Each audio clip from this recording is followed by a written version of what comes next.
तौसीफ मलिक, आपका वेलकम है मेरी चैनल में यूरो व्लॉग्स में। मैं बनाता हूँ वीडियो इटली के बारे में, how to come Italy for study and travel. आज का हमारा वीडियो है how to come to Italy for study in with 100% scholarship. Yes, सही सुना आपने, 100% स्कॉलरशिप। आपको यहाँ पे फ्री ऑफ कॉस्ट एजुकेशन पूरा होने वाला है। आपको कोई पैसा नहीं लगना है। सही सुना आपने, कोई पैसा नहीं। वीडियो स्टार्ट करने से पहले मैं आपको एक रिक्वेस्ट करूंगा, मेरी चैनल को सब्सक्राइब करो, लाइक करो, शेयर करो, ताकि मेरा जो वीडियो है बहुत सारे लोगों तक पहुंच जाए। तो आज यहाँ पे स्ट्राइक थी इटली में, तो हमें आज छुट्टी थी यूनिवर्सिटी से।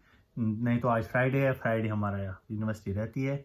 यहाँ पे बस सैटरडे संडे को छुट्टी होती है और नेशनल हॉलीडेज होती है। तो आज स्ट्राइक थी यहाँ पे इसकी मेट्रो और बस की, तो हमें आज छुट्टी मिली। तो अभी हम नमाज पढ़ के आए हैं, तो अब हमने सोचा आज हम फ्री टाइम है तो एक वीडियो बना दिया जाए, ताकि लोगों का इस वीडियो के माध्यम से हेल्प हो जाएगा। सो गाइज, अब क्वेश्चन ये है, हम इटली कैसे आ सकते हैं 100% स्कॉलरशिप पे। तो इसके लिए अपन, जैसे मैं बात करूंगा इंडिया की, तो वहाँ पे कंसल्टेंट बैठे हैं, बहुत सारी जगह कंसल्टेंट बैठे हैं। भोपाल में, पंजाब में, साउथ इंडिया में तो बहुत सारे हैं, इंदौर में हैं, मुंबई में हैं, जो कि एक एक बच्चे से 2 लाख, 3 लाख, 4 लाख रुपए भी लेते हैं इटली का प्रोसेस करने के लिए। बट मैं सजेस्ट करूंगा कि आप खुद से करिए, क्योंकि आप ये खुद से कर सकते हो। कोई बड़ा रॉकेट साइंस नहीं है इसमें यार, सब खुद कर सकते हो यार, कोई बड़ा मसला नहीं है यार कर सकते हो आप। तो अब मसला है कैसे कर सकते हैं। तो सबसे पहले मैं एक ब्रीफ सा एक आपको इंफॉर्मेशन दूंगा, आप यहाँ पे कैसे आ सकते हो। छोटा सा प्रोसेस बताऊंगा जैसे कि आपको एडमिशन से लेके वीजा तक। सबसे पहला इंपॉर्टेंट होता है यहाँ पे एडमिशन। आपको इटालियन पब्लिक फंडेड यूनिवर्सिटी में एडमिशन आपको कैसे मिलेगा। तो हम सबसे पहले, आजकल तो हर कोई इंटरनेट चलाता ही है, आप गूगल खोल लीजिए, वहां पे लिख लीजिए public funded university in Italy.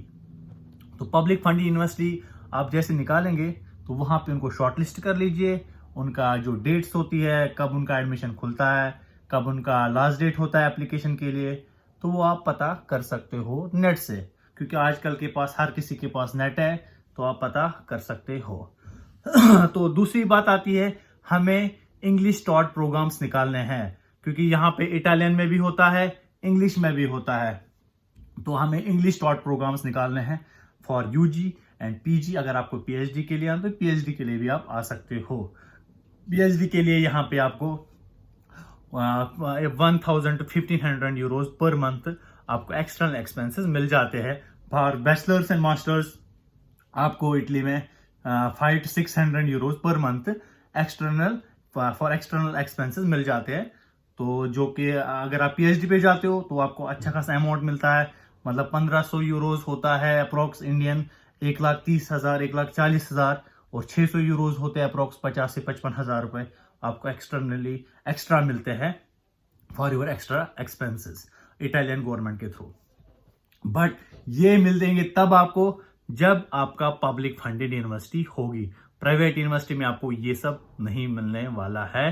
Private funded university में बहुत फीस है यहाँ पे, और उनका खर्चा बहुत ज्यादा होता है। तो मैं तो सजेस्ट करूंगा भाई, पब्लिक फंडेड में ही आ जाइए। अगर आपको इटली आना है तो पब्लिक फंडेड यूनिवर्सिटी में ही आना है, नहीं तो नहीं आना है।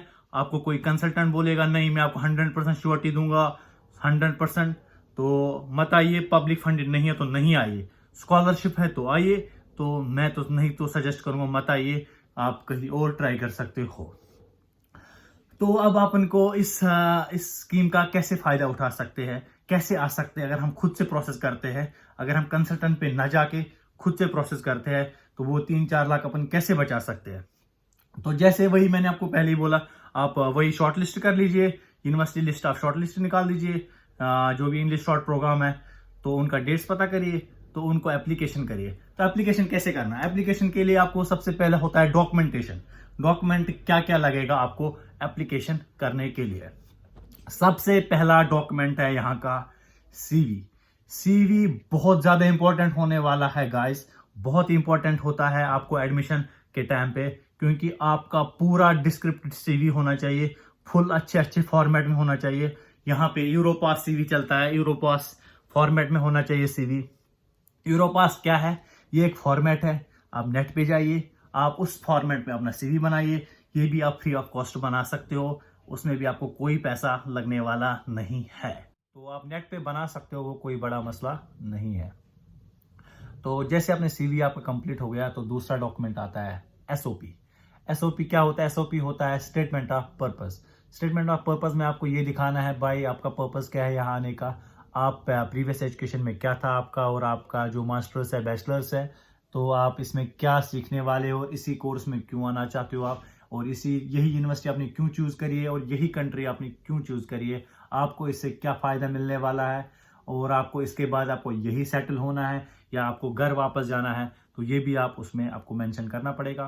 तो अगर जब आपको एसओपी बनाना, आपको कोई भी हेल्प की जरूरत पड़ेगी तो आप मुझसे कांटेक्ट कर सकते हो। मैं अपने डिस्क्रिप्शन में अपना लिंक डाल दूंगा अपने इंस्टाग्राम का और फेसबुक का। तो आपको जो भी आपको पर्सनल गाइड चाहिए, तो पर्सनल गाइडेंस के लिए चाहिए, आपको कुछ भी चाहिए पर्सनल के हेल्प के लिए चाहिए, तो मैं आपके लिए रेडी हूँ। जो भी मेरे से हो जाएगा तो मैं आपको हेल्प करने के लिए तैयार हूँ एसओपी बनाने के लिए। एसओपी हो गया। तो तीसरा आता है एलओआर। एलओआर ये होता है लेटर ऑफ रिकमेंडेशन।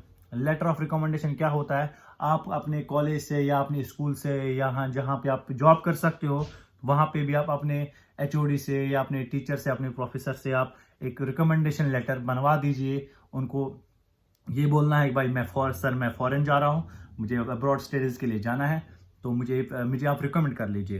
तो उसके लिए आपको अगर फॉर्मेट की जरूरत पड़ेगी तो मैं आपको डेमो फॉर्मेट दे दूंगा, तो उसमें आप उसी फॉर्मेट पे आप वो बना सकते हो।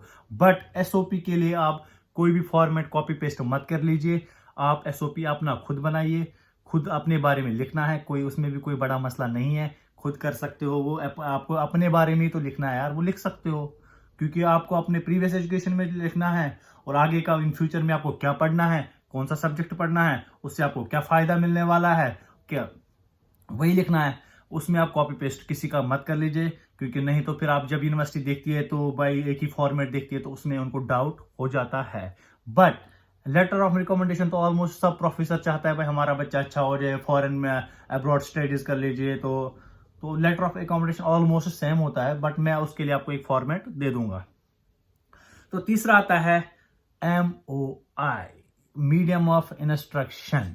मीडियम ऑफ इंस्ट्रक्शन क्या होता है? At the time of admission बहुत सारे लोगों का आइल्स नहीं होता है, तो आपको जब एडमिशन की जरूरत, एडमिशन एप्लीकेशन के टाइम पे अगर आपके पास आइल्स नहीं है, तो आप MOI पे अपना एप्लीकेशन कर सकते हो। हाँ जी, आपको यहाँ पे, क्योंकि पहले इटली आइल्स नहीं मांगती थी, लेकिन अब वीजा के टाइम पे तो मैं तो यही गाइड करूंगा भाई, और सजेस्ट भी करूंगा, यही करूंगा कि आइल्स दे दीजिए, क्योंकि आपको वीजा के टाइम पे काम आ जाएगा। बाकी एडमिशन के टाइम पे आपको यहाँ पे ये लोग मीडियम ऑफ इंस्ट्रक्शन पे आपका काम हो जाएगा, आपको एडमिशन हो जाता है MOI पे, क्योंकि ये लोग देखते हैं आपका प्रीवियस एजुकेशन इंग्लिश में था कि नहीं था, तो वो आपको जरूरी है आप बनवा दीजिए। तो अगर आपके पास आइल्स नहीं है, आइल्स भी 5.5 बैंड से ऊपर ही होना चाहिए, तो दिखाइए, नहीं तो मत दिखाइए, नहीं तो MOI से काम चला लीजिए आप। तो ये हो गया CV हो गया, SOP हो गया, LOR हो गया, MOI हो गया। फिर आपके आते हैं अपने पर्सनल डॉक्यूमेंट्स, जैसे कि आपकी डिग्री हो गई, आपका ट्रांसक्रिप्ट हो गया, आपके जो भी आपके वर्क एक्सपीरियंस हो गया वो दिखाना है। तो ये सब डॉक्यूमेंट भी आप एप्लीकेशन टाइम पे आपको जरूरत पड़ेगी। तो आप हो गया अपने एडमिशन के टाइम, अपने एप्लीकेशन के टाइम पे अपने कौन कौन सा डॉक्यूमेंट्स होना चाहिए, ये डॉक्यूमेंट्स है जो भी आपको जरूरत पड़ने वाली है at the time of application. जैसे आपका एप्लीकेशन हो जाता है, उसके बाद आपका एडमिशन आ जाएगा, यूनिवर्सिटी आपको एक लेटर भेजेगी, ईमेल भेजेगी, एक्सेप्टेंस का लेटर भेजेगी, वही आपको एडमिशन लेटर, यहाँ से एक्सेप्टेंस लेटर बोलते हैं उसको, तो वही आपका एडमिशन लेटर होता है। उसके बाद आपको जाना है किस पे, अपने डॉक्यूमेंटेशन को और स्ट्रॉन्ग करने के लिए, जिसको बोलते हैं हम अपने आपको डिग्री और ट्रांसक्रिप्ट को आपको HRD करवाना है। अगर आपके पास बैचलर्स है तो 12th की मार्कशीट्स को कर दीजिए, और आपके पास जो भी आपके मतलब 12th में मिलती है क्वालिफिकेशन सर्टिफिकेट मिलती है, उस पर भी आपको ये करना पड़ेगा, HRD करवाना पड़ेगा। अगर आपके पास डिग्री है और ट्रांसक्रिप्ट है तो उसको HRD करवा दीजिए। HRD क्या होता है, वो HRD आपके हर एक डिस्ट्रिक्ट में होता है, जो आप हाई अथॉरिटीज होता है, रिसोर्स डिपार्टमेंट होता है, तो वहाँ से आप अपना डॉक्यूमेंट को लीगलाइज करा सकते हो। जैसे HRD हो जाता है, उसके बाद हम लोग को उस डॉक्यूमेंट को और स्ट्रॉन्ग करवाने के लिए आपको अपने को एपोस्टाइल और इटालियन ट्रांसलेशन करवाना पड़ता है। एपोस्टाइल क्या होता है? एपोस्टाइल होता है आपको डॉक्यूमेंट में एक स्टैंप लगता है, जो कि मोफा से लगता है। MOFA ministry of external affairs से होता है, जिसको मोफा बोलते हैं। वो एक स्टैंप लगती है, उसके बाद उसको डॉक्यूमेंट उसको नोटराइज किया जाता है, और मतलब वो जो डॉक्यूमेंट है वो फिर आपका इंटरनेशनली वैलिड है हो जाता है। मतलब आपका वो लीगल डॉक्यूमेंट है, वो इंटरनेशनली वैलिड हो जाता है। उसके बाद आपको उसको अपनी डिग्री और ट्रांसक्रिप्ट को इटालियन ट्रांसलेशन करवाना है, एक ऑथराइज्ड इटालियन ट्रांसलेटर से, जो कि दिल्ली में होता है या बम्बई में भी होता है। वो भी कोई बड़ा इशू नहीं है। HRD में आपको कोई पैसा लगने वाला नहीं है। बाकी एपोस्टाइल और ट्रांसलेशन में एपोस्टाइल और इसमें क्या बोलते हैं इसको, ट्रांसलेशन में आपको लगेगा 1000 से 1200 रुपए। इसमें भी कोई ज्यादा बड़ा अमाउंट खर्चा का नहीं है। अभी तक आपका एक भी पैसा खर्च नहीं होता, यहाँ से आपको पैसा लगना स्टार्ट हो जाता है। क्योंकि अब अगर पब्लिक फंड में जब भी अप्लाई करते हो तो कोई मतलब बहुत सारी यूनिवर्सिटी जिनका एप्लीकेशन चार्जेस नहीं है। कुछ यूनिवर्सिटीज का है, किसी का 30 है, किसी का 40 है, किसी का 50 यूरोज है, इससे ज्यादा नहीं है। बट बहुत सारी यूनिवर्सिटी जो कि जिनका एप्लीकेशन चार्जेस नहीं होता है। तो जैसे आपका ये एपोस्टाइल ट्रांसलेशन हो जाता है, उसके बाद आपको प्री एनरोलमेंट करना पड़ता है। प्री एनरोलमेंट किस पे करना पड़ता है? प्री एनरोलमेंट क्या होता है? यहाँ से आपको स्टार्ट होता है इटली का प्रोसीजर। लीगली आपको प्रोसीजर स्टार्ट होता है यहाँ पे इटली का। मतलब आपको एक यूनिवर्सिटी एक्सेप्ट करती है, लीगली आपको एक्सेप्ट करती है, भाई हाँ ये हमारे स्टूडेंट है, हमारा यूनिवर्सिटी में इसका एडमिशन हो गया है, हम भी इसको एक्सेप्ट कर। तो प्री एनरोलमेंट ये होता है, आपको एक यूनिवर्सिटी एक्सेप्ट करती है, लीगली एक्सेप्ट करती है कि इनका एडमिशन हो गया हमारी यूनिवर्सिटी में, तो हमें एक्सेप्ट है। तो बच्चा भी, एक स्टूडेंट भी एक ही यूनिवर्सिटी में यहाँ पे प्री एनरोलमेंट कर सकता है, एक से ज़्यादा यहाँ पे नहीं कर सकता है। फॉर एग्जांपल आपने अगर 3-4 यूनिवर्सिटी में अप्लाई किया हो, अगर आपको एक ही मतलब 3 यूनिवर्सिटी से आपको एक्सेप्टेंस लेटर है, बट आप एक ही यूनिवर्सिटी को चूज कर सकते हो, एक ही में आप अपना प्री एनरोलमेंट कर सकते हो। प्री एनरोलमेंट आप कहाँ कर सकते हो? उसके लिए यूनिवर्सिटी एक साइट है, जो कि गवर्नमेंट की साइट है, यहाँ पे इटालियन गवर्नमेंट की साइट है, उसमें अपना आप डाल सकते हो। उसमें आपको प्री एनरोलमेंट करना है।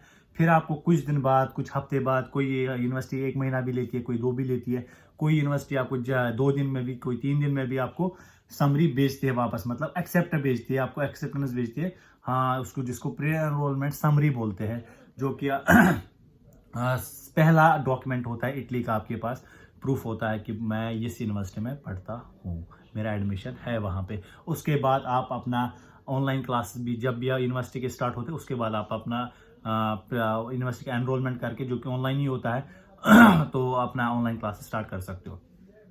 तो गाइस, थर्ड प्रोसेस यहाँ पे अपना प्री एनरोलमेंट समरी होगा, ये सेकंड स्टेप रहता है। फिर थर्ड स्टेप आता है स्कॉलरशिप का, जो कि जिसके डेट्स होती है। इटली में क्या होता है, यहाँ पे रीजनल स्कॉलरशिप्स होते हैं, रीजन्स की स्कॉलरशिप होती है। जैसे आपका एडमिशन रोम में हुआ तो ये रोम के रीजन्स में आपको स्कॉलरशिप मिलेगी। यहाँ जैसे कि लाजियो है, लाजियो डिस्को की स्कॉलरशिप है, तो वो आपको रोम के जितने भी यूनिवर्सिटी में रोम है, जैसे कि सेफेंजा यूनिवर्सिटी है, रोम तर वर्गाता है, तो ये जो यूनिवर्सिटीज है, इनमें लाजियो डिस्को की स्कॉलरशिप होती है।